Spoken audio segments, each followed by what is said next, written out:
ஞானம் எங்கு இருக்கிறதோ அங்கு அச்சப்பட வேண்டிய அவசியமே இல்லை. வள்ளுவர் சொல்றார், அஞ்சுவது அஞ்சாமை, பேதமை அஞ்சுவது அஞ்சல், அறிவார் தொழில்னர்.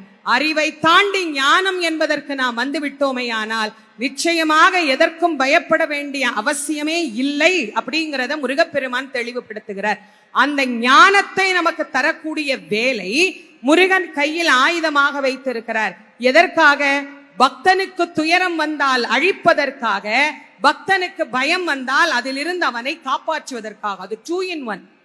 இந்த 2 in 1 2 in 1 நம்ம ஏதோ இப்பதான் சொல்றோம் நினைக்கிறீங்க. முருகன் அப்பவே 2 in 1 வச்சிருந்தார்.